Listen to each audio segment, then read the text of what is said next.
Hello YouTube, my name's Jade.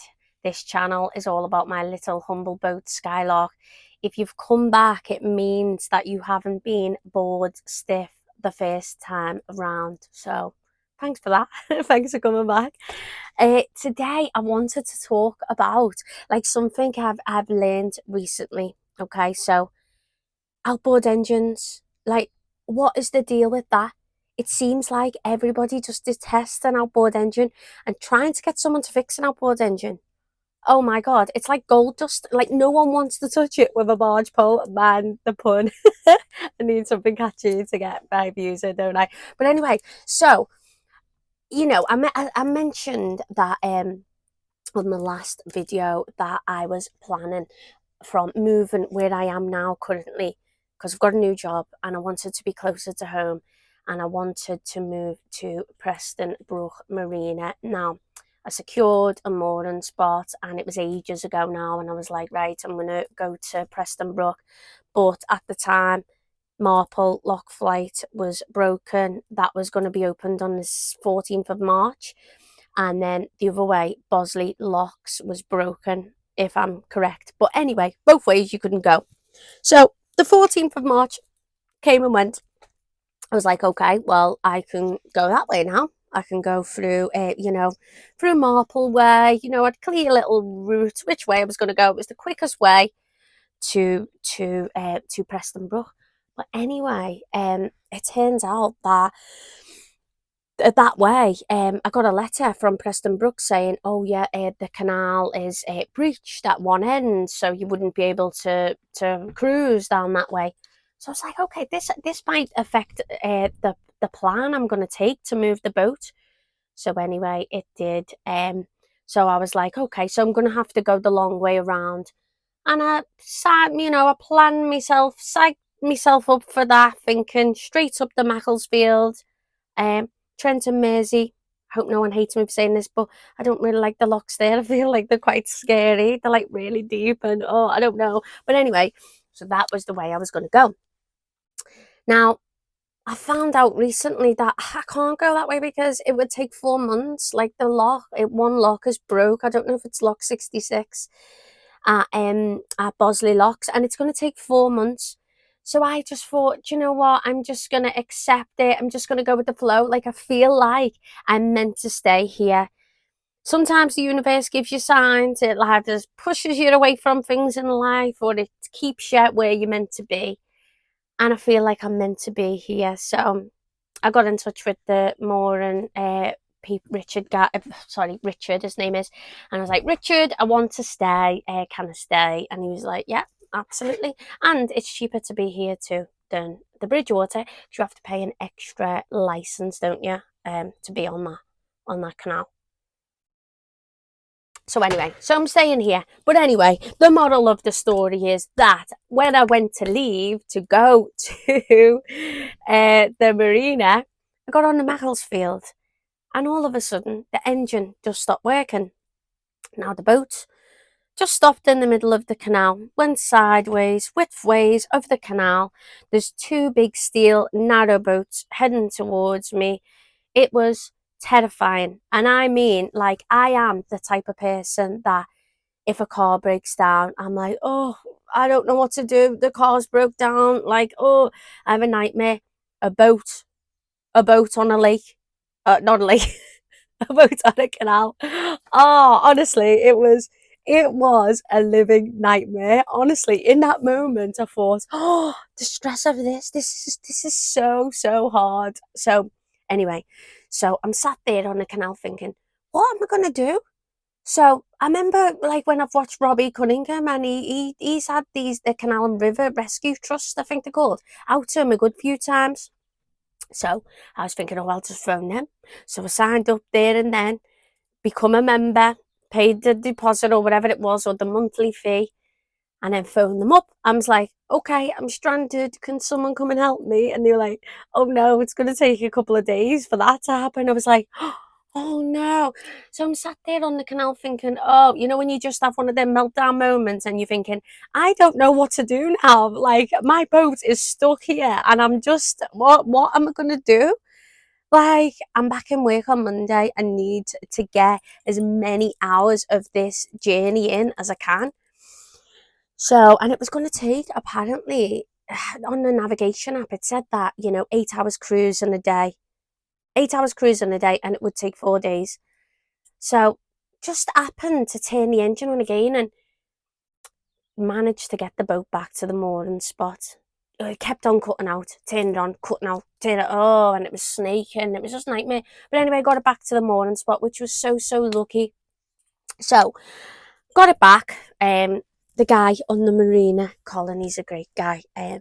He came over and he said, "Oh, you having boat trouble?" I was like, "Yeah, yeah."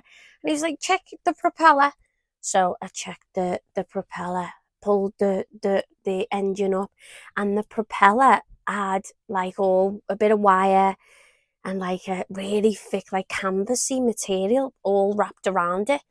So took that off, and I'm thinking, perfect. Like that will be okay now. It's gonna start now.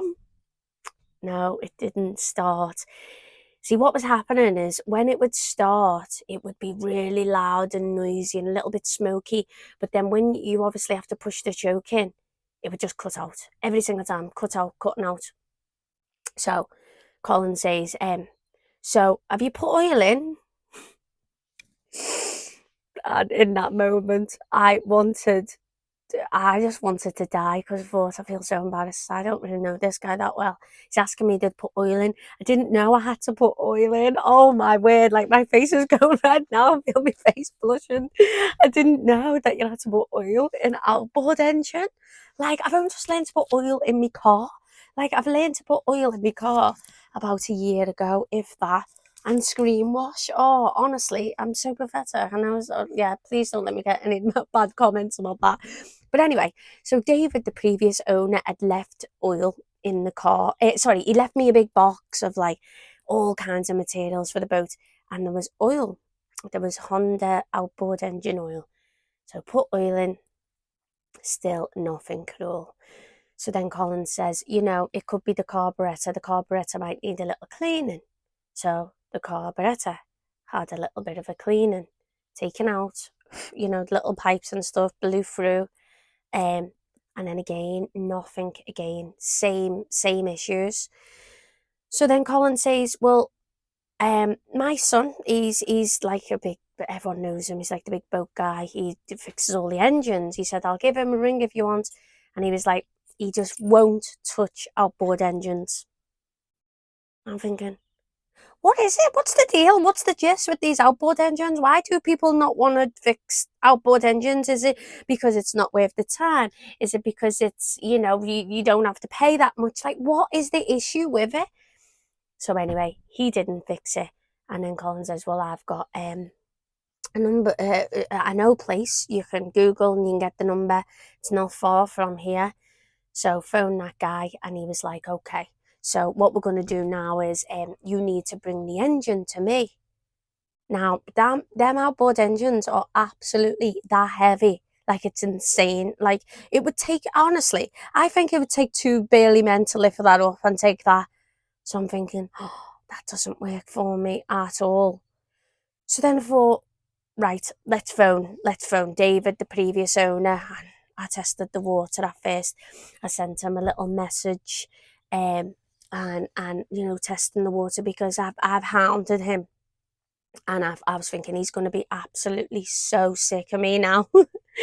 So I sent him a text, and then he phoned me straight away. He FaceTimed me, him and his wife, and he were lovely. And he was like, "Right, show me around, show me what's happening." I was like, "Look, it's this what's happening." And he went, "I just don't know at all."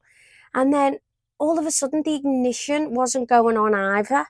Now, that only started when the engine had been pulled up to look at it. So I don't know if a wire, well, he thinks that a wire may have come loose.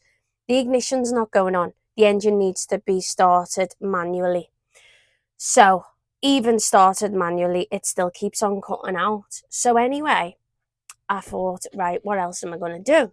So I got in contact with the guy who runs the moorings here, Richard, his name is, and I just said, "Richard, do you know anyone who would look at the outboard engine for me?" and he said, oh, this guy is your man, Neil his name is, and gave me his number. So I phoned him, and I was like, hi, yeah. By this point, I'm thinking, everyone hates these outboard engines. He's just going to say no. He's going to be like, oh, God, an outboard engine. So I phoned him. I was like, hi, is this Neil?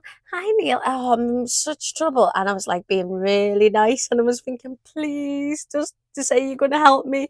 And he did. And I was like, oh, thank you so much. Like, I've just tried hard to get this fixed, and I can't really seem to find anyone. So he said, okay, right, leave the keys. I will come and look at the engine. I was like, do we need to be here? He was like, no.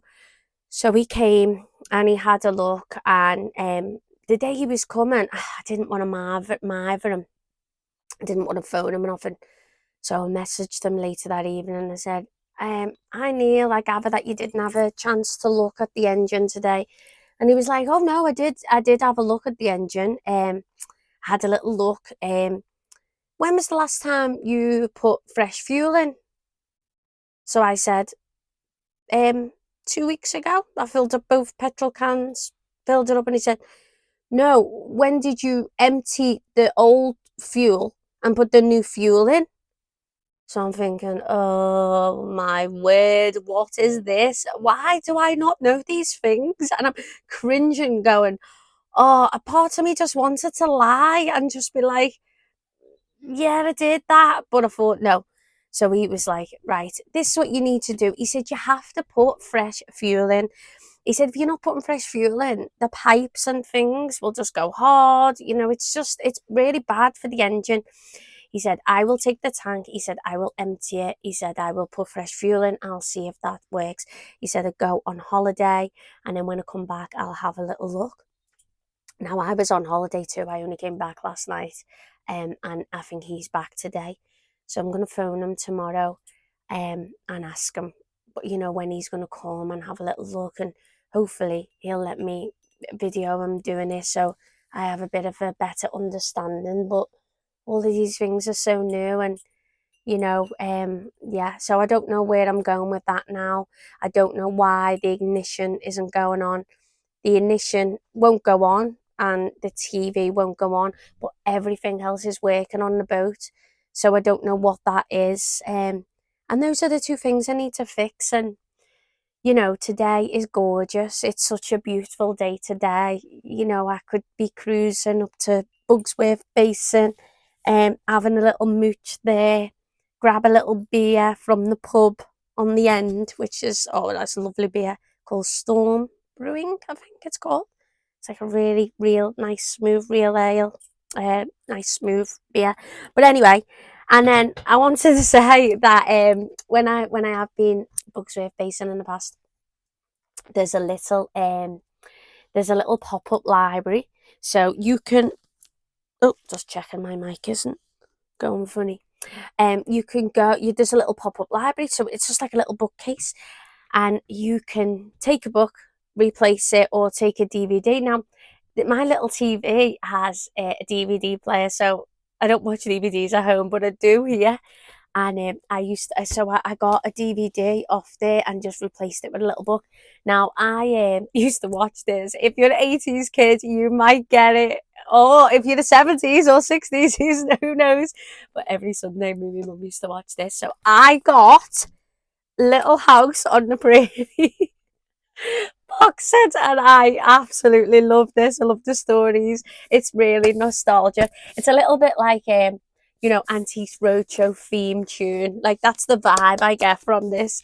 So I'm going to be watching that soon, and like, yeah, it would be nice to go to Bugsworth Basin and have a little cruise out, but as it stands, I can't. So while the boat is getting fixed, I'm going to start I'm back in work on Tuesday because it was half term and now it's not, and I'm gonna the next weekend I think I'm gonna start painting inside the boat and stuff. So,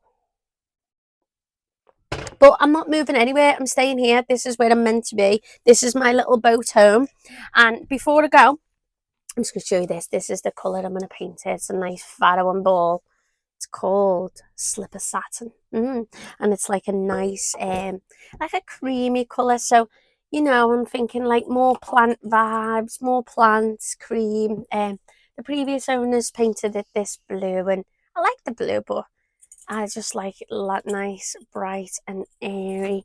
Yeah, so I hope I haven't waffled on so much. And yeah, guys, thank you for coming back for those who have. And I hope you have a gorgeous, gorgeous day, whatever you are up to.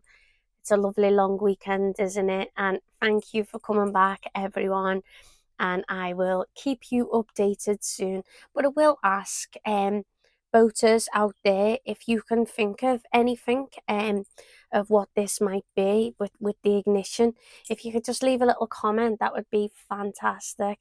Thank you, everyone. Have a gorgeous weekend and a gorgeous day. And I will speak to you all soon, okay? Thank you. Bye.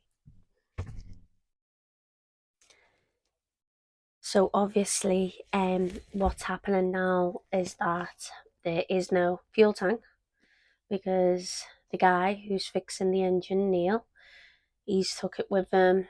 He said he needs to empty it because again, I haven't been refreshing the fuel, which I didn't have a clue about at all.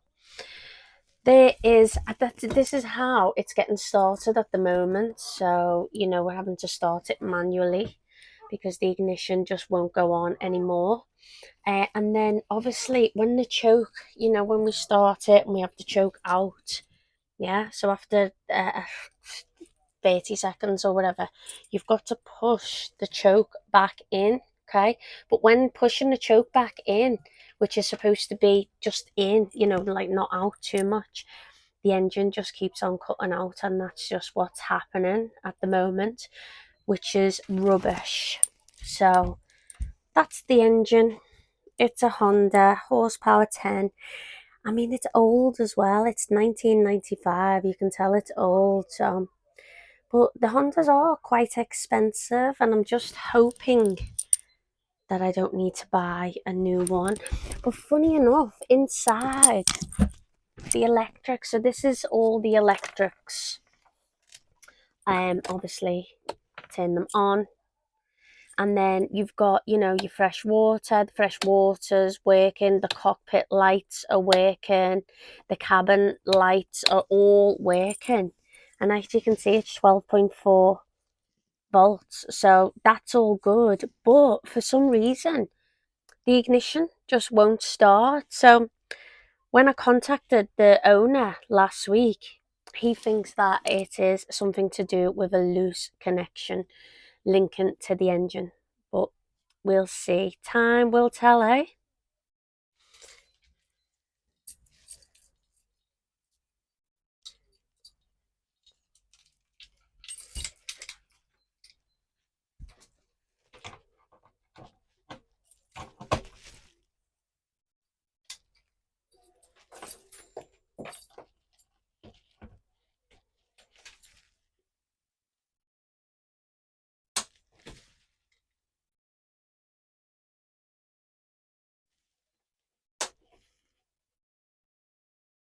So obviously nothing's happening there.